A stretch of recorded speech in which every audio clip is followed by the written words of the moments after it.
Welcome to Fun Facts Daily, your source for just the good stuff.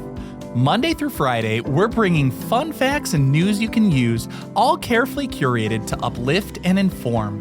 So give yourself a break, relax, and learn something awesome in just a few minutes every day.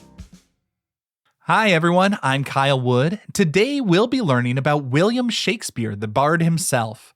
Now, as a teacher, I know it's important to develop a habit of thinking critically about the things we read, see, and hear. So before we get into the facts, let's warm up our brains with a little challenge to see if you can tell truth from fiction.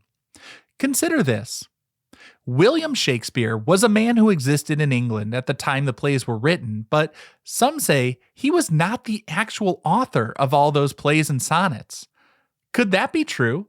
Could the most celebrated writer in history have actually been someone else using a pseudonym? We'll find out at the end of the episode.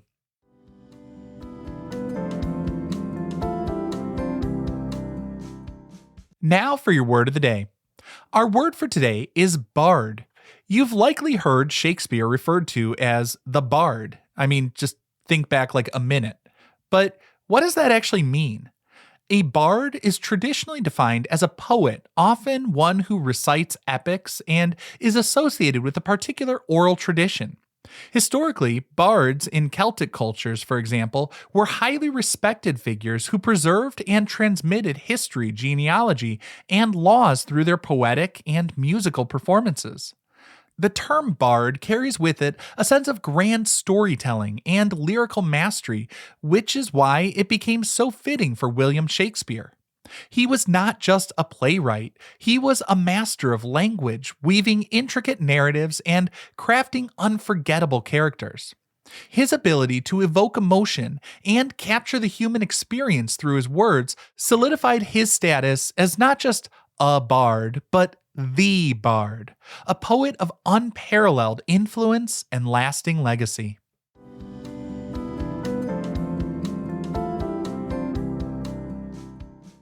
Time for your daily high five, our top 5 fun facts about William Shakespeare. Number 1. Shakespeare's plays are believed to have been performed for royalty, including Queen Elizabeth I and King James I. It's incredible to imagine Shakespeare's words echoing through the grand halls of palaces, captivating the most powerful figures of the time. Queen Elizabeth I was a great patron of the arts, and she would have been an avid audience member, appreciating the wit and drama of his comedies and tragedies. Her love for entertainment provided fertile ground for the flourishing of theater during the Elizabethan era. When King James ascended to the throne, Shakespeare's acting company, previously known as the Lord Chamberlain's Men, was renamed the King's Men, signifying the monarch's direct patronage. This royal endorsement didn't just give them financial stability, it made Shakespeare and his troupe much more prestigious, cementing them in the heart of English society and culture.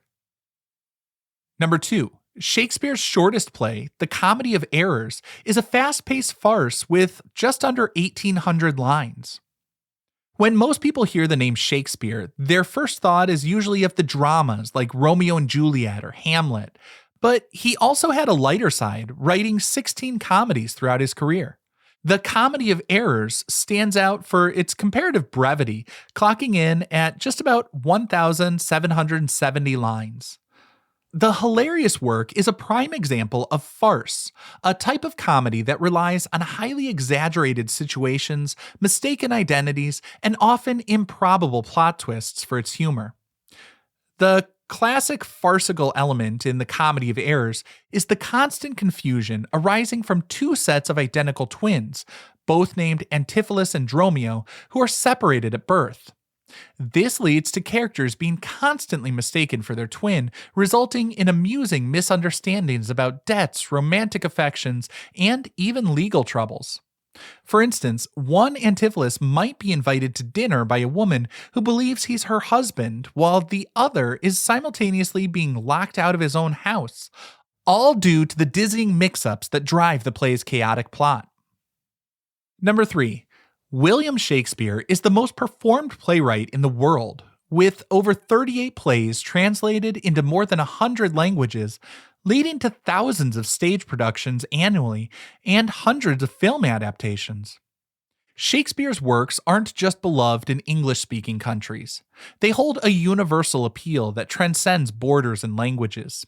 He wrote at least 38 plays, and these timeless stories and characters resonate deeply with audiences everywhere, from grand opera houses in Italy to traditional folk theaters in Japan. His themes of love, loss, ambition, revenge, and family struggles are timeless and speak to the core of human experience, making his plays perpetually relevant. His works have been translated into over 100 languages, and there are literally thousands of stage productions of Shakespearean plays put on annually around the world. But it doesn't stop at the stage. According to the Guinness Book of Records, there have been over 400 feature-length film and TV adaptations of Shakespeare's work. That means that you could watch a different one every day for a year and still not complete the collection.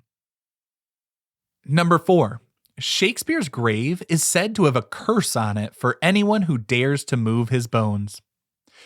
The inscription on his gravestone in Holy Trinity Church in Stratford-on-Avon reads, quote, "Good friend, for Jesus' sake forbear to dig the dust enclosed here.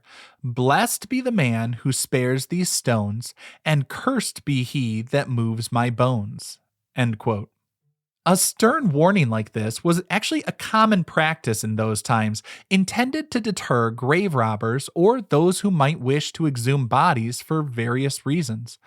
While the, quote, curse is more of a poetic plea than a supernatural threat, it certainly has been effective in ensuring that Shakespeare's remains have rested undisturbed for centuries.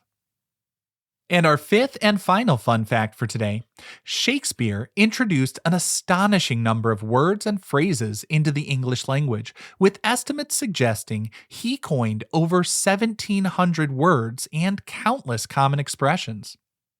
Beyond his incredible plays and poems, Shakespeare had a profound and lasting impact on the English language itself. He was a linguistic innovator, constantly coining new words and phrases that seamlessly integrated into everyday speech.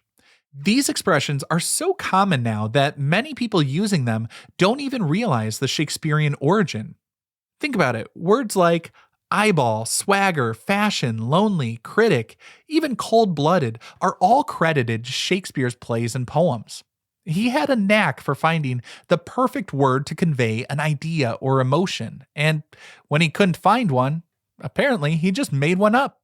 His works, being so widely read and performed, served as a powerful vehicle for those words to enter common usage.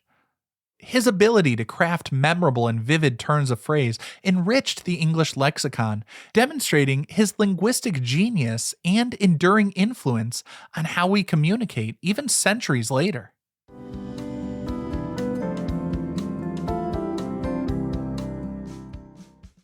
Now for some news you can use.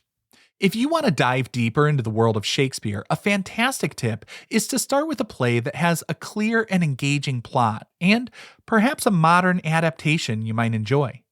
Plays like Romeo and Juliet, A Midsummer Night's Dream, or Macbeth are often great entry points because their stories are well known and their themes are timeless.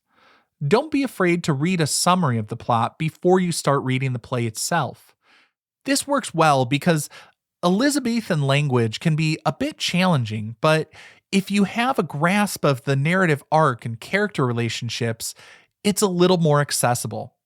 Once you understand what, then you can focus on the how, appreciating Shakespeare's incredible language, imagery, and character development. And finally, if you're picking up a copy of his work, look for an edition that has annotations and glossaries to explain unfamiliar words, because once you understand it, you can finally start to enjoy it.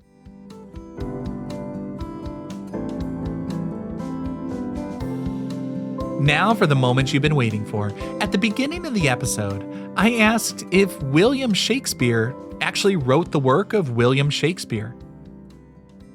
While there are a small number of scholars and enthusiasts who debate this theory, the vast majority of literary historians and Shakespearean experts will tell you the idea of someone else writing the work attributed to William Shakespeare is largely a fallacy. The idea that William Shakespeare was a pseudonym for another individual or even a group of writers is known as the Shakespeare authorship question.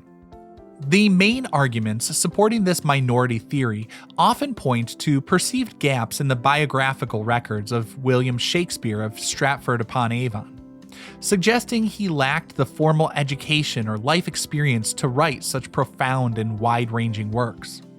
Some proponents also highlight minor discrepancies in his surviving signatures or a lack of personal letters. These theories often propose alternative authors like Francis Bacon or Christopher Marlowe, individuals who often had aristocratic backgrounds and more extensive known education. But historical records overwhelmingly indicate that William Shakespeare of Stratford-upon-Avon was indeed the author of the works attributed to him. He was widely recognized as a playwright during his lifetime, and his name appeared on published plays.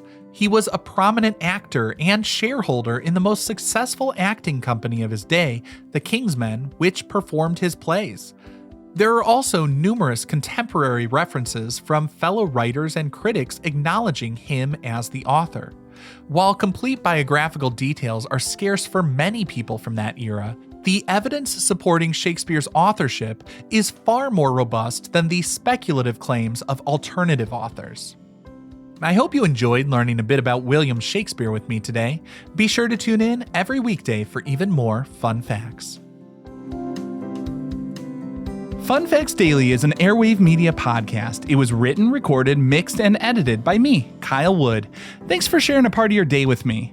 Be sure to follow Fun Facts Daily on your favorite podcast app so you can keep the good stuff coming your way every day. And if you like the show, please do me a favor and leave a kind rating, review, or just tell your friends about it.